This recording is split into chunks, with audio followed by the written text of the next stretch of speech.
तो जैमसी की मैं परमेश्वर का धन्यवाद देता हूँ। एक बार फिर परमेश्वर ने अपनी उपस्थिति में आने के लिए हमें मौका दिया है। हम आज एक छोटा सा विषय सीखने जा रहे हैं कि क्या प्रेरित पौलुस जितने नए नियम में इतनी पत्रियां लिखी पवित्र आत्मा के प्रकाशन से, क्या वो वाद विवाद करता था? क्या वो अपने विरोधियों के सवालों का उत्तर देता था? क्या वो अपने विरोधियों को पवित्र शास्त्र में से वचन के अनुसार करारा जवाब देता था? हम प्रेरितों के कार्य में से देखेंगे। आइए अपने सरों को झुकाएं, प्रार्थना करें। महान जीवते परमेश्वर, अनुग्रहकारी प्रभु, तेरा धन्यवाद करते हैं। पिछले दिनों में जो अमृतसर की घटना हुई, चलती प्रार्थना पे निंगों ने हमला किया, सरदारों ने हमला किया, तो उनको परमेश्वर के पवित्र शास्त्र से वचन लेकर के उनको सही वचन बताना या समय मिलने पे वाद विवाद करना, क्या ये वचन के अनुसार सही है या गलत है? पवित्र आत्मा आप हमें सिखाएं और प्रेरित पौलुस के जीवन में आई हुई इन घटनाओं को भी पवित्र आत्मा आप हमें सिखाएं, ताकि एक एक प्रभु के दास लोग, जूनियर सेवक, विश्वासी भाई बहन अच्छे से वचन को जान सके और अच्छे से वचन को जान करके लोगों को पवित्र आत्मा की अगुवाई में प्रभु के वचन में से जवाब देने के लिए नम्रता के साथ, दीनता के साथ हमेशा तैयार रहें। प्रभु यीशु मसीह के नाम से मांगते हैं, आमीन। प्रेरितों के कार्य 9 अध्याय 20 से लेके 22 वचन तक मैं पढ़ूंगा। दमिश्क के रहने वाले यहूदियों का मुंह बंद किया किसने? प्रेरित पौलुस ने। और वह यानी प्रेरित पौलुस तुरंत आराधनालयों में यीशु का प्रचार करने लगा कि वह परमेश्वर का पुत्र है। सब सुनने वाले चकित होकर कहने लगे, क्या यह वही व्यक्ति नहीं है जो यरूशलेम में उन्हें जो इस नाम को लेते थे नष्ट करता था? यानी पहले शाऊल उसका नाम होता था और वो कलीसिया को सताता था। शाऊल एक कट्टर यहूदी था और वो मसीहियों को पकड़ के जेल खाने में डालता था, उनको मारता था। और यहाँ भी इसलिए आया है कि उन्हें बांधकर प्रधान याजकों के पास ले जाए। परंतु शाऊल और भी सामर्थी होता गया और इस बात का प्रमाण दे देकर कि मसीह यही है, दमिश्क के रहने वाले यहूदियों का मुंह बंद करता रहा। तो प्रेरित पौलुस ने दमिश्क, सबसे पहले दमिश्क के यहूदियों का मुंह बंद किया। किसके बारे में? कि असली मसीहा तो आके चला गया। तो यहां पर परमेश्वर का वचन स्पष्ट कहता है कि प्रेरित पौलुस भी वाद विवाद करता था। प्रेरितों के कार्य 9 का 29। और निर्धड़क होकर प्रभु के नाम से प्रचार करता था। कौन? प्रेरित पौलुस। और यूनानी भाषा बोलने वाले यहूदियों के साथ बातचीत और वाद विवाद करता था, परंतु वे उसे मार डालने का यत्न करने लगे। यहां पर लिखा है बातचीत भी करता था और वाद विवाद भी करता था, यानी डिबेट करता था, यानी तर्क वितर्क करता था। किससे? परमेश्वर के वचन से। तो यहां पर यूनानी भाषा बोलने वाले यहूदियों के साथ वाद विवाद का जिक्र आया है। प्रेरितों के कार्य 13वां अध्याय 44, 45, 46, 47, 48, 49, 50, 51, 52 यानी 44 से 52 वचन मैं पढ़ना चाहूंगा। प्रेरितों के कार्य 13 अध्याय 44 से 52। अगले सब्त के दिन नगर के प्राय सब लोग परमेश्वर का वचन सुनने को इकट्ठे हो गए, परंतु यहूदी भीड़ को देखकर ढा से भर गए और निंदा करते हुए पौलुस की बातों के विरोध में बोलने लगे। कौन? यहूदी।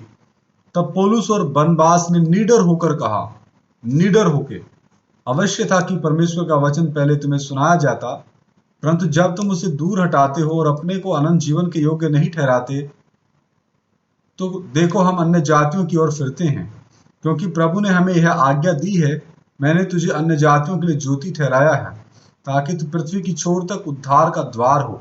यह सुनकर अन्य जातियां आनंदित हुए और परमेश्वर के वचन की बड़ाई करने लगे, और जितने अनंत जीवन के लिए ठहराए गए थे उन्होंने विश्वास किया। तब प्रभु का वचन उस सारे देश में फैलने लगा। तो यदि प्रेरित पौलुस की मानिंद आज आधुनिक नए नियम की कलीसिया के सेवक और अगुवे, जिनको असल में प्रभु ने ठहराया है, वो ही लोगों को जवाब नहीं देंगे, वो ही विरोधियों को वचन में से परमेश्वर के पवित्र शास्त्र से वचन लेकर के वाद विवाद नहीं करेंगे, क्या सही है क्या गलत है उसका अंतर स्पष्ट नहीं करेंगे, तो फिर कौन करेगा? तो फिर परमेश्वर का वचन सारे पृथ्वी के छोर में कैसे फैलेगा? 50 वचन, परंतु यहूदियों ने भक्त और कुलीन स्त्रियों को और नगर के प्रमुख लोगों को उस्काया और पौलुस और बरनबास के विरुद्ध उपद्रव करवाकर उन्हें अपनी सीमा से निकाल दिया। तब वे उनके सामने अपने पांव की धूल झाड़कर इकुनियुम को चले गए और चेले आनंद से और पवित्र आत्मा से परिपूर्ण होते गए। यानी जितनों ने प्रभु यीशु मसीह को अपना प्रभु मुक्तिदाता नहीं ग्रहण किया, उनकी तरफ प्रेरितों ने क्या किया? अपने अपने चप्पलों की या पांव की धूल झाड़ दी, यानी अब हम तुम्हारे खून से निर्दोष हैं। लेकिन क्या होता अगर प्रेरित पौलुस उनके साथ वाद विवाद नहीं करता? तो फिर क्या होता? उनका खून प्रेरित पौलुस के ऊपर आता। आगे हम देखते हैं प्रेरितों के कार्य 15 का 1 और 2। फिर कुछ लोग यहूदिया से आकर भाइयों को सिखाने लगे, यदि मूसा की रीति पर तुम्हारा खतना ना हो तो तुम उद्धार नहीं पा सकते। जब पौलुस और बरनबास का उनसे बहुत झगड़ा और वाद विवाद हुआ तो ये ठहराया गया कि पौलुस और बरनबास और उनमें से कुछ व्यक्ति इस बात के विषय में प्रेरितों और प्राचीनों के पास यरूशलेम को जाएं। तो जो गलत उपदेश वाले लोग आते हैं तो वहां पर सही उपदेश वाले संत लोग वाद विवाद करते हैं। यहाँ पौलुस और बरनबास का यहाँ शब्द आया, बहुत झगड़ा और वाद विवाद हुआ। झगड़ा ये लठ तलवार लेकर के नहीं, शारीरिक लड़ाई नहीं। ये कहने का मतलब परमेश्वर के वचन में से वाद विवाद, तर्क वितर्क, परमेश्वर के वचन में से उनके सवालों का उत्तर देना। आगे हम देखते हैं प्रेरितों के कार्य 17 अध्याय उसका 16, 17, 18 वचन में पढ़ूंगा। जब पौलुस एथेंस में उनकी बाट जो रहा था तो नगर को मूर्तों से भरा हुआ देखकर उसका जी जल गया। अतः वह आराधनालय में यहूदियों और भक्तों से और चौक में जो लोग उससे मिलते थे उनसे हर दिन वाद विवाद किया करता था। अब इस वचन को आप क्या पवित्र शास्त्र से हटा सकते हैं? जो प्रभु के दास लोग बोलते हैं कि हम तो उनका कोई भी जवाब नहीं देना, ऐसा नहीं है। प्रेरित पौलुस ने भी जवाब दिया, प्रेरित पौलुस ने वाद विवाद किया। एक बार फिर पढ़ना चाहूंगा। जब पौलुस एथेंस में उनकी बाट जो रहा था तो नगर को मूर्तों से भरा हुआ देखकर उसका जी जल गया। किसका? प्रेरित पौलुस का। किसके प्रति? कि ये लोग जिसको परमेश्वर करके मान रहे हैं वो तो इनकी खुद की मनों की कल्पनाओं के द्वारा बनाई गई सृष्टि है, वो वस्तुएं हैं, वो चीजें हैं, और वो परमेश्वर हो नहीं सकती। और वो असली परमेश्वर को भूल गए हैं, वो सृष्टि की उपासना करते हैं। अतः वह आराधनालय में, सबसे पहले प्रेरित पौलुस कहाँ गया? आराधनालय में भी वाद विवाद किया, यहूदियों से किया, भक्तों से किया, चौक में भी जो उससे मिलते थे वाद विवाद, हर दिन वाद विवाद किया करता था। हर दिन, कोई एक दिन नहीं, हर दिन। तब इपिकुरी और स्तोइकी दार्शनिकों में से कुछ उससे तर्क करने लगे और कुछ ने कहा यह बकवादी क्या कहना चाहता है, परंतु दूसरों ने कहा वह अन्य देवताओं का प्रचारक मालूम पड़ता है, क्योंकि वह यीशु का और पुनरुत्थान का सुसमाचार सुनाता था।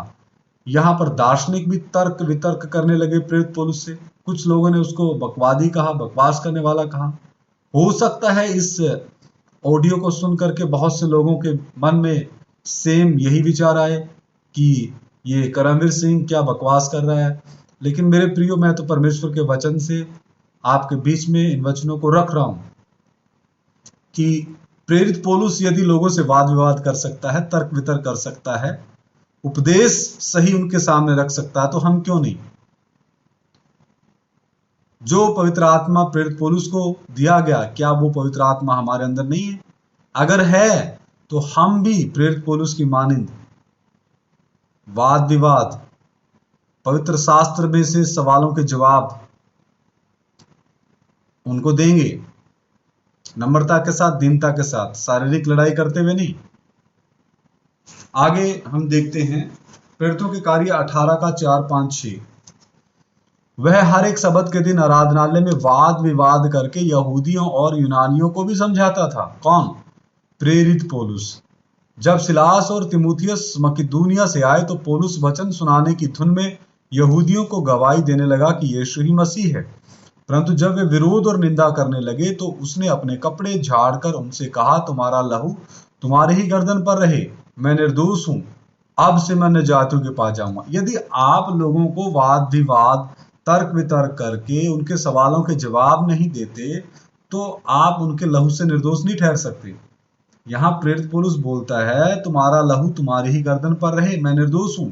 क्यों निर्दोष निकला प्रेरित पौलुस? क्योंकि उसने बहुत समय उनके सवालों और जवाबों को देने में बिताया, वाद विवाद करने में बिताया, तर्क वितर्क करने में बिताया।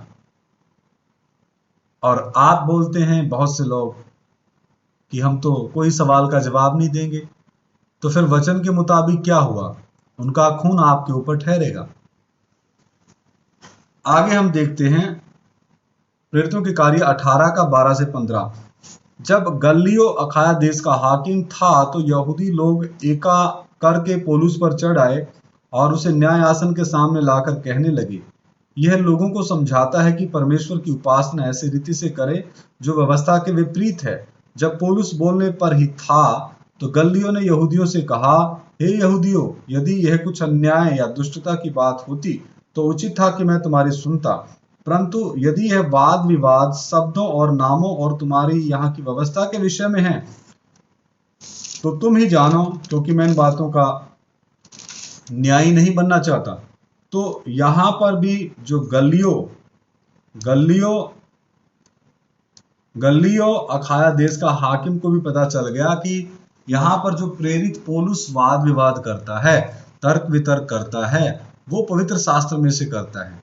तो उसने बीच में दखल अंदाजी देने की जरूरत नहीं समझी उस हाकिम ने। 18 का 19 भी पढ़ेंगे, प्रेरितों के कार्य 18 का 19। उसने इफिसुस पहुंचकर उनको वहां छोड़ा और आप यानी प्रेरित पौलुस आप आराधनालय में जाकर यहूदियों से विवाद करने लगा। कितने वचन आपको चाहिए? फिर से यहाँ प्रेरित पौलुस यहूदियों से विवाद करने के लिए आराधनालय में गया। तो क्या हम अपने घरों तक सीमित रह सकते हैं?